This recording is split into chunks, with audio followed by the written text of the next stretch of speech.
Pointed बात रखती हूँ, और खास तौर से महिलाओं के एंगल से हमारे ही साथी मोनिका ने जो बात रखी थी कि कैसे, देखिए राष्ट्रवाद पर बात हो रही है तो अंध राष्ट्रवाद, और अगर अंध हटा भी दिया जाए, सिर्फ राष्ट्रवाद कहा जाए तो अभी बवाल हो जाएगा, लेकिन उसमें भी कोई बुराई नहीं है। जब पूंजीपतियों का कोई राष्ट्र नहीं है तो सर्वहारा मजदूर और नागरिकों का कौन सा राष्ट्र है? साम्राज्यवाद और वित्त पूंजी तो इस कदर आगे बढ़ चुका है कि वो तो किसी राष्ट्र और किसी चौहद्दी और किसी चीज का वो तो है नहीं उससे बंधा हुआ। तो जब वो नहीं बंधा हुआ है तो हमारा कौन सा राष्ट्र? लेकिन यहीं पर दूसरी बात हो जाएगी, आप जानते हैं कि ये सब बोलना कितना खतरनाक हो जा रहा है, राष्ट्रद्रोह, देशद्रोह, क्या क्या क्या क्या। लेकिन ध्यान से सोचिए कि जब लेनिन साम्राज्यवाद पर किताब लिख रहे थे, पूंजीवाद की चरम अवस्था जैसी किताब लिख रहे थे, तब उन्होंने उसको रेखांकित किया था। बाकी बहुत सी चीजों को रेखांकित किया, साम्राज्यवाद को नए सिरे से उन्होंने व्याख्यायित किया। आज भी हमें उस किताब को पढ़ने की जरूरत है कि वो कौन कौन से ठोस पॉइंट्स हैं जो लेनिन ने अपने जमाने में, काफी वक्त बीत गया, उस वक्त उन्होंने पॉइंट किया, रेखांकित किया। आज दुनिया बहुत आगे जा चुकी है, तकनीकी रूप से तमाम चीजों के माध्यम से दुनिया बहुत आगे जा रही है। साम्राज्यवाद का भी रूप बहुत कुछ बदला है, बहुत सारी परतें आ गई हैं। इसी अर्थ में हमें समझना चाहिए कि औपनिवेशिक काल में, अभी साथ ही पीछे बोलकर जो गए हैं, उसी में से एक बात कहूंगी कि उस वक्त जब राष्ट्रवाद की बात हो रही थी, तब उसका एक जरूरी कारण था। औपनिवेशिकता में तमाम देश पिस रहे थे और उनको एक राष्ट्रवाद जैसी मजबूत अवधारणा की जरूरत थी। टैगोर ने राष्ट्रवाद पर किताब लिखा, बाकी और कई सुधारकों ने, खुद लेनिन वगैरह ने भी राष्ट्रवाद के दूसरे स्वरूपों पर बात की, और राष्ट्रवाद के आधार पर औपनिवेशिक काल से जूझने के लिए, ब्रिटिशर्स से जूझने के लिए तैयार हुई, अलग अलग देशों की पीढ़ियां तैयार हुई। लेकिन आज आप देखेंगे कि राष्ट्रवाद का वो जो लाइन है वो ब्लर हो गया है। अब राष्ट्रवाद की लड़ाई नहीं है, ये तो छद्म राष्ट्रवाद है। ये बनाया गया है, राष्ट्रवाद जैसी चीज आज क्या बन सकती है? वित्त पूंजी के दौर में कौन सा राष्ट्र, कौन सा देश? और याद कीजिए वो प्रकाश वाल्मीकि की वो कविता, आप लोगों ने बहुत प्रसिद्ध कविता है, पढ़ा ही होगा, अपना क्या। तब जब वो एक दलित की हैसियत से, दलित के नजरिए से लिख रहे हैं कि हर पर मुठ हमारी और फसल ठाकुर की, और बाकी कौन सी चीज हमारी और फसल ठाकुर की, तो फिर अपना क्या? कौन सा देश, कौन सा शहर, कौन सा गांव, अपना क्या? फिर उत्पादन के साधनों पर वो एक सामंती परिवेश के आधार पर सोचे तो बैल जो है वो साधन है, या खेत जो है वो संसाधन है। सारी चीजें उससे उपजी हुई चीज पर जो मिल्कियत है वो उनकी है, तो अपना क्या? तो वो उस नजरिए से उस कविता को पढ़ना चाहिए। तो जब हमारी वो चीज नहीं है, और आज तो बिल्कुल ही स्पष्ट क्लियर है, औपनिवेशिक काल में तो क्लियर नहीं भी थी और एक जरूरत थी राष्ट्रवाद की। तो ये जो राष्ट्रवाद का एक नया नया तरीके का मुलम्मा चढ़ाया गया, और एक जमाने में भी महिलाओं का इस्तेमाल राष्ट्रवाद के लिए बहुत तेजी से हुआ, चूंकि वो उस संगठन के आधार पर भी वो बात रखना चाहती हूँ कि हमें इस नजरिए से सोचना चाहिए कि समाज के सबसे हाशिए के वर्गों, हाशिए के जो समुदाय हैं, चाहे वो आदिवासी हो, महिलाएं हो, दलित हो, और भी जितने तरह से हाशियाकृत किया हुआ जो समाज है, उसका उपयोग ये जो छद्म अंधराष्ट्रवादी करते हैं वो पहले भी करते आए हैं और आज भी कर रहे हैं। और याद रखना चाहिए कि जब राष्ट्रवाद पर शुरू में बात हो रही थी, तभी एक ग्रेट डिबेट नाम की किताब है, राष्ट्रों का अपना अस्तित्व क्या होना चाहिए, क्या आज वो उतना ही प्रासंगिक हमारे रह गया है? कुछ मायनों में रह गया। फिलिस्तीन अपनी अस्मिता की लड़ाई लड़ रहा, अपने राष्ट्र, अपने देश के लिए लड़ाई लड़ रहा, ऐसे कुछ ही मुद्दे रह गए। लेकिन अब राष्ट्र की अवधारणा पहले जैसी नहीं रह गई, तो किस तरह का राष्ट्रवाद, इस पर सोचना चाहिए। और अगर छद्म राष्ट्रवाद है तो उस पर कुछ ना कुछ वो बनाएंगे जो छद्म तरीके का होगा, और उसको बनाए रखने के लिए बाकी अपने साम्राज्यवाद को और उसको मुनाफे को खींचने के लिए कुछ ना कुछ उनको चाहिए, जिससे कि उस नशे में जो नागरिक है, जो जनता है। तो जब वहां से हम आते हैं तो मैं अपने ही देश का यहाँ का ही उदाहरण ले रही हूँ, ऑपरेशन सिंदूर कहती है। आप लोगों ने भी देखा कितने तरीके से प्रत्येक समुदाय, संप्रदाय और जातियों की महिलाओं को मंच पर बिठाकर ऑपरेशन सिंदूर का पूरा कार्यक्रम कराया गया। सोफिया कुरैशी, मुझे नाम नहीं याद आ रहे हैं, 2-3 महिलाएं थी, उनको मंच पर बिठा करके प्रेस कॉन्फ्रेंस करवा के ये बताया गया कि ऑपरेशन सिंदूर को किसने सफल बनाया, तो ये महिलाओं ने सफल बनाया। और उसके आधार पर एक नए तरीके का राष्ट्रवाद बनाया गया कि देश के लिए महिलाएं लड़ रही हैं, देश के लिए मुसलमान महिलाएं लड़ रही हैं, दलित महिलाएं लड़ रही हैं। मतलब महिलाओं का भी जो एक, महिलाओं का तो इन्हीं वजह से तो पितृसत्ता थी, पितृभूमि वगैरह की जो बात हुआ करती थी, और उसी पितृसत्ता के भीतर इनको कैसे समेट दिया गया। इसलिए इस बात पर गौर करिए कि लगातार उस छद्म चीज को बनाए रखने के लिए महिलाओं का इस्तेमाल सबसे बुरे तरीके से किया गया है। यूनिवर्सिटी में जितने भी आंदोलन हो रहे हैं सही चीजों के लिए, फीस के लिए, लोकतंत्र के लिए, नागरिक अधिकारों के लिए, उसमें सबसे ज्यादा एबीवीपी के जो छात्र हैं उनसे बढ़ चढ़कर सबसे ज्यादा महिलाएं जो है उनका उपयोग किया जा रहा है। और आजकल उनका नया चेहरा एक छोटी सी बच्ची मैथिली ठाकुर है, जिसका की उपयोग राष्ट्रवाद के नाम पर, देशभक्ति वगैरह वगैरह के नाम पर मीडिया भी कर रही है, और पार्टियां और ये जो सरकार है, सत्ता है, वो भी कर रही है। इसके अलावा भी आप देख लीजिए, मेन स्ट्रीम मीडिया को देख लीजिए, तो वहां पर रूबिका लियाकत से लेकर मैं नाम क्या बोलूं, आप लोग जानते होंगे कि वो किस तरह की भाषा, महिला विरोधी भाषा भी बोलती हैं। तमाम चीजें घटित हो जाती हैं वो नहीं बोलती हैं, बड़ी दूर की घटना हो जाती है वो नहीं बोलती है।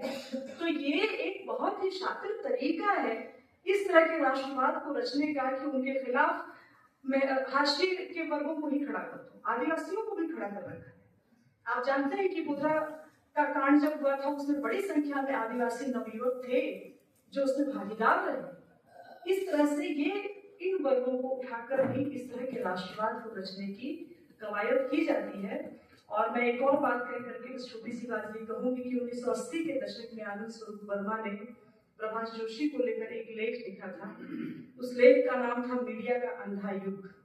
80 के दशक में लिखा था, और प्रभाष जोशी बड़े ही सेक्युलर, लोकतांत्रिक और प्रगतिशील किस्म के संपादक माने जाते थे। जनसत्ता बहुत पढ़ा जाता था, अखबार काफी चर्चा हुआ करती थी, और नामवर जी भी उनको काफी, नामवर सिंह उनके साथ ही थे। तो बाकी वो माहौल था उस वक्त का। लेकिन आनंद स्वरूप वर्मा का वो लेख पढ़ना चाहिए, मिल जाएगा कहीं ना कहीं, उसका वीडियो भी, कि मीडिया का अंधा युग उसी वक्त से वो रेखांकित कर डालते हैं कि ये जो चेहरा आज फासिज्म के इस रूप का हम देख पा रहे हैं, उसका स्वरूप खड़ा करते हैं वहीं से हो जाता है। प्रभाष जोशी को के बारे में वो लिख रहे हैं। अगर हम बारीकी से उस लेख को पढ़ेंगे तो हमें अंदाजा चलेगा कि इसकी तैयारी कैसे कैसे इन्हीं जो सेक्युलर कही जाने वाली पार्टियां हैं उनके भीतर ही शुरू हो जाती है। और फिर इसके बाद जब दूसरी तरह के कट्टरपंथ उभरता है तो हम कहते हैं कि जो बचा खुचा लोकतंत्र भी है उसको ही बचाने के लिए चलिए फिर उन्हीं को ले आते हैं, और ये चलता रहता है। जब एक तरह की चीज आती है तो उसको लिखने पोतने के लिए दूसरी तरह की चीज आ जाती है। तो ये उस लेख को मैं याद दिलाना चाहती थी कि आप लोग भी उस लेख को पढ़ें और समझें कि उत्पीड़ित राष्ट्र क्या होता है, उत्पीड़क राष्ट्र क्या होता है, और राष्ट्र की अवधारणा आज नहीं रह गई है जो जमाने में थी। और इसलिए राष्ट्र जैसी कोई चीज जितनी बनाई गई है उतनी नहीं है, और ऐसी चीजों में सबसे ज्यादा इस्तेमाल महिलाओं का, दलितों का, शोषित वर्गों का किया जा रहा है, यहाँ तक कि मजदूरों का किया जा रहा है। तो उनकी और एक अंतिम पॉइंट बात ये रख देती हूँ। अभी बहुत सारे साथी बोल रहे थे कि अक्टूबर क्रांति परसों थी, उसको हम लोगों ने अपने अपने तरीके से याद भी किया। लेकिन आप देखिए कि उस जमाने में लेनिन ने कहा था कि प्रिंट मीडिया और फिल्मों पर भी उन्होंने बहुत जोर दिया, क्योंकि अभी धीरे धीरे फिल्में आ रही थी, अभी मेन स्ट्रीम में वो नहीं थी। तो उन्होंने नई तकनीक को पहचाना और कहा कि पर्चा जो होता है वो बड़ी ताकतवर चीज है, पत्रिका एक बहुत ताकतवर चीज है। इसका आपको उन्होंने जब निकाला था, उस जमाने के लिए प्रिंट मीडिया और पत्रिका और पर्चा वगैरह बहुत ताकतवर चीज है। आज उससे कोई ताकतवर चीज नहीं है।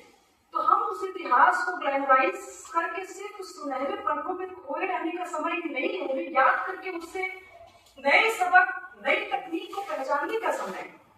अभी साथी रामजीत सिंह बोल रहे थे कि ठीक है छोटी पत्रिकाओं का हम लोग भी कहते हैं कि गर्व तो मुकाबले तो अखबार निकालो, बड़े इलाहाबादी बोल गए, खींचो ना कमानों को न तलवार निकालो, गर्व तो मुकाबले तो अखबार निकालो। अगर आपके सामने इतनी बड़ी ताकत खड़ी हो गई है तो आप छोटी चीजें निकाल करके आप उसको किरण की तरह जगह जगह वो कर सकते हैं। लेकिन हम इस रास्ते को हम जानते हैं, जो डायलेक्टिक्स को पढ़ते हैं, जो मटेरियल कंडीशंस को जानते हैं, माओ ने भी कहा था अपने संगठनों में बुद्धिजीवियों को बड़ी से बड़ी संख्या में इन चीजों में शामिल कीजिए। बहुत सारे विचारकों ने इस बात को कहा। तो आप देखिए कि जो हम इस चीज को जानते हैं उसी के भीतर से एक नई चीज पैदा होती है। प्रेस का जब निर्माण हुआ था भारत में, अंग्रेजों ने अपने लिए किया, लेकिन तमाम विचारकों और साहित्यकारों ने उसी प्रेस को अपने लिए भी इस्तेमाल किया। प्रेमचंद को रोक लगाई गई, कितने लेखकों की किताबों को प्रतिबंधित किया गया, लेकिन छपी को किताबें और कई लोगों के बीच जबकि प्रेस उनकी बनाई हुई चीज थी बुलेटिन से।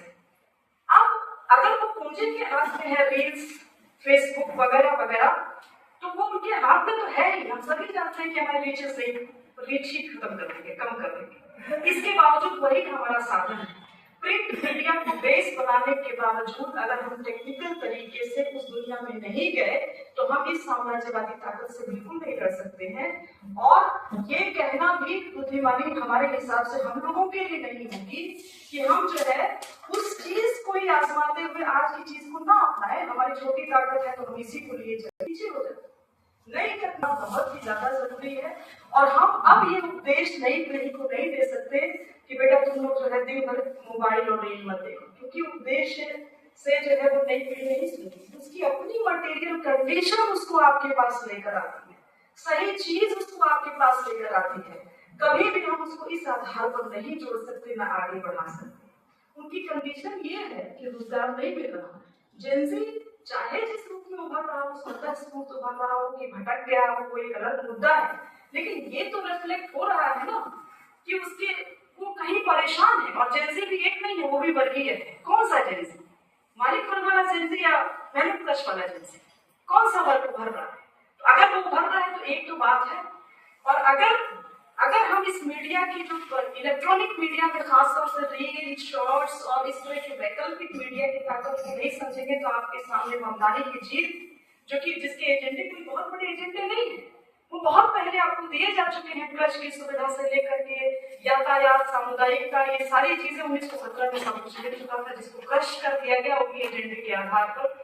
महिलाएं और मेहनत कश ईमानदारी को खड़ा करती हैं और वो किस तरह से उस टेक्नोलॉजी का इस्तेमाल करके अपने लोगों को इकट्ठा करते हैं। तो क्या ये सीखने की बात नहीं है? हम मैंने कहती कि ये माध्यम ठीक नहीं, लेकिन इस माध्यम से आगे बढ़ करके उस टेक का इस्तेमाल करके इसी पूंजीवादी रास्ते बनाई हुई चीज को अपने लिए इस्तेमाल करने का तरीका हमें सीखना पड़ेगा। वही हमारा वैकल्पिक मीडिया होगा।